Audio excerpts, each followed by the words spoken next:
Friends केमती अच्छी आपण मैंने मु तो बहुत भलरे अच्छी आशा करें आपण मैंने भी बहुत ही भलरे थे।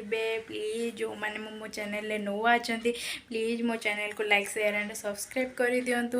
एक्चुअली आम ब्लॉग बर्तमान नुआ नुआ बनाऊँ सो किसी ना कि गड़बड़ तो रही जाऊँ आम भी फिल करूँ तो कौन करवा नुआ नुआ तो स्टार्टिंग समस्त सेमती हुए आगू को आम भी एबे भी आम बहुत भल चेष्टा करूँ आगू को भी आम बहुत चेष्टा करूँ बास खाली आपणकर सपोर्ट ही दरकार। ये जाइए आज चिकेन आनी चलतु मुझे चिकेन तरकारी करी से आपण मान सहित सेयार करी भी चलतु एबे चिकेन तरकारी रेडी करवा।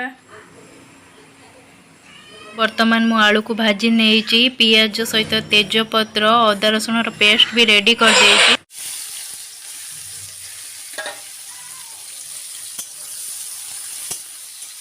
तेल ताती जाकि पियाज को पकई देकी एमती चलाउथुबा जे पर्यंत पियाज सॉफ्ट आउ ब्राउन कलर न आसी से पर्यंत आमे ताको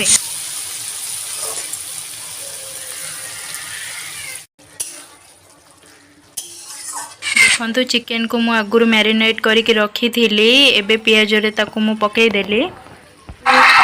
देखंतु वर्तमान चिकेन रु पानी छाड़िबा स्टार्ट हो गलानी चिकेन रु भल भाव में पानी छाड़ी जीवो ताकू से भलिया घांटू थिबे तापरे पुनी पानी छाड़ी गला परे चिकेन जे पर्यंत भल भाव में कषि न होइछे से पर्यंत वर्तमान आमर चिकेन टी भल भाव में कषि हो गलानी पूरा ड्राई हो गलानी। एबे आमे आलू को पकई दबा आलू को पकईकी पुणी ताकू 2-4 मिनट पई एमती कषिबा आलू टी भल भाव में चिकेन सहित मिसी जीवो।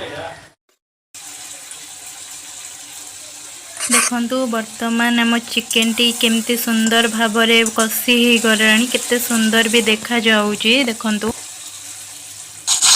वर्तमान आम चिकेन टी पूरा भल भाव में कषि हो गलानी एबे मु सेथिरे गरम पानी ऐड करी देली आपन को जतिकी ग्रेवी दरकार से हिसाब रे पानी देबे। मु तो बास एतिकी ही हमर ग्रेवी दरकार बेसी ग्रेवी भी दरकार नहीं आमे जेहेतु 2 जण।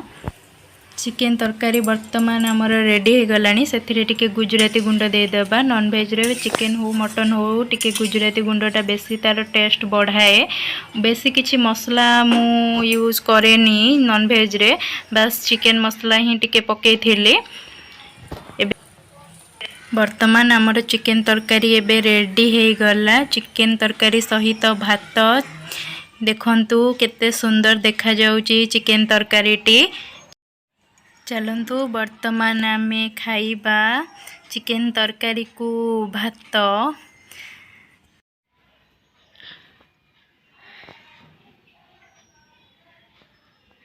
देखंतु केते सुंदर देखा जाउची देखिबा खाइबा केमती लागुची सीरियसली बहुत ही भलो हेची। Thanks for watching.